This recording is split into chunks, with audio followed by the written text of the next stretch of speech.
Starting in 5 seconds. Sir, I would like to draw attention to some aspects of the export policy and the strategy.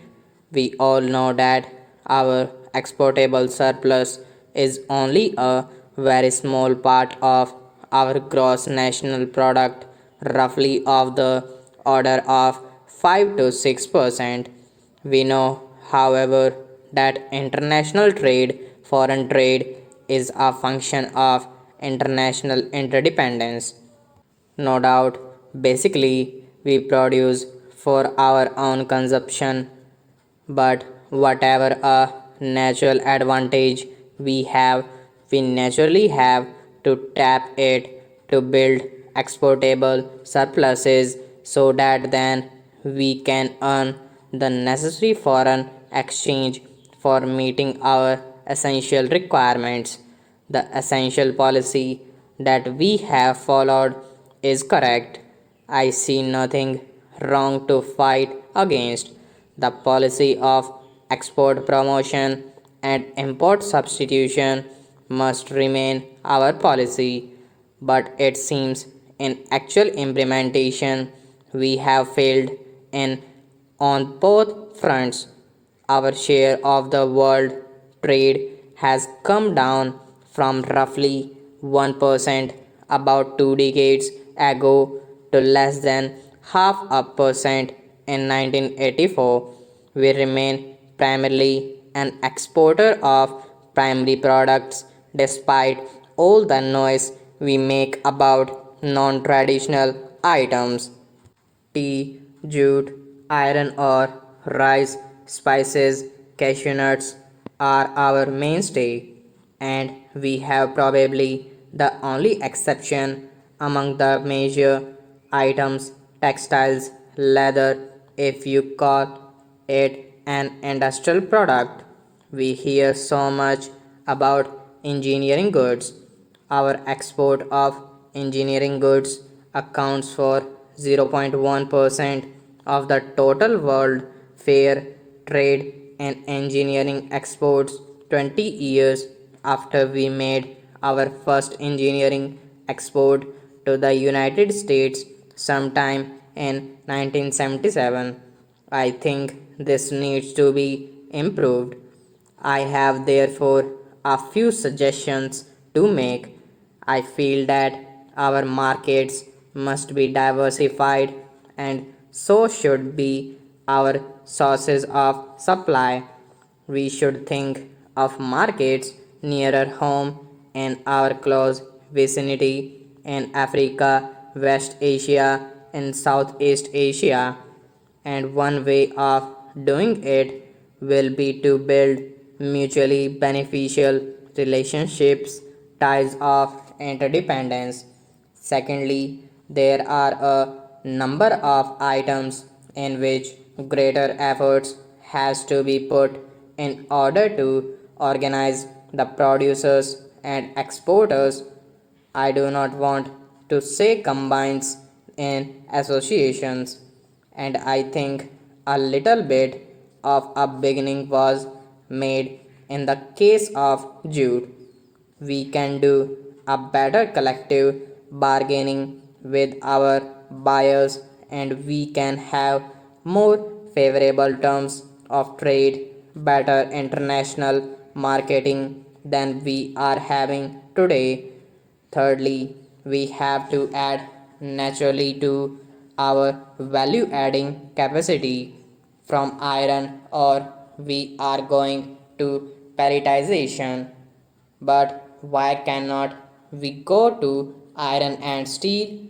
After all, for a country of our dimensions and resources, 5 to 6 million tons of steel is peanuts.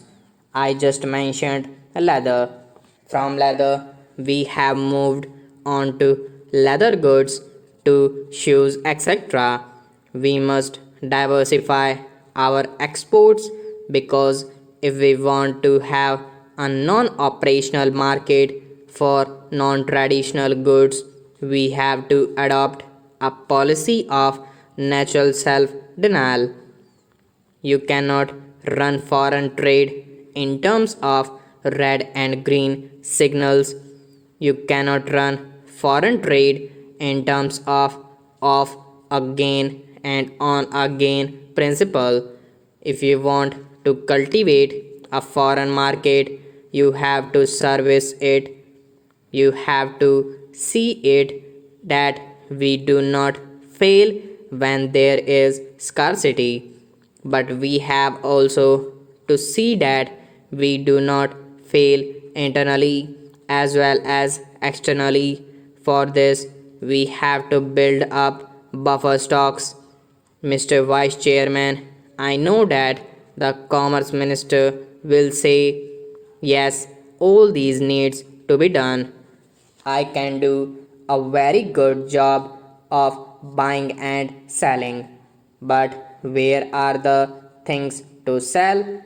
Therefore, surely production comes first, production, both primary and secondary. The constraints coming in the way of production have got to be removed so that the installed capacity can be fully utilized.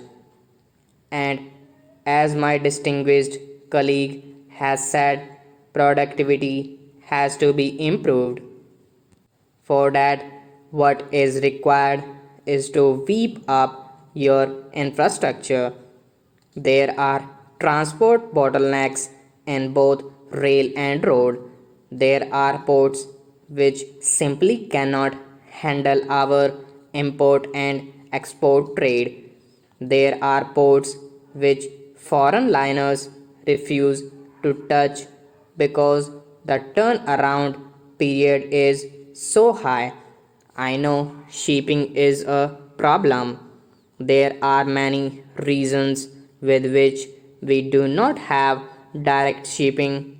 There is always the problem of whether you first develop your export trade and then establish a shipping link, or first have the shipping link and then develop export trade.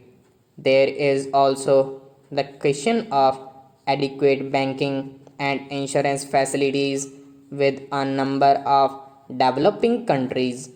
We do not have such facilities.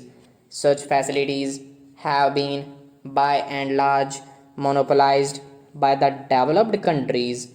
Finally, at home, we ought to have better market intelligence and better communication facilities and perhaps more efficient methods of customs inspection.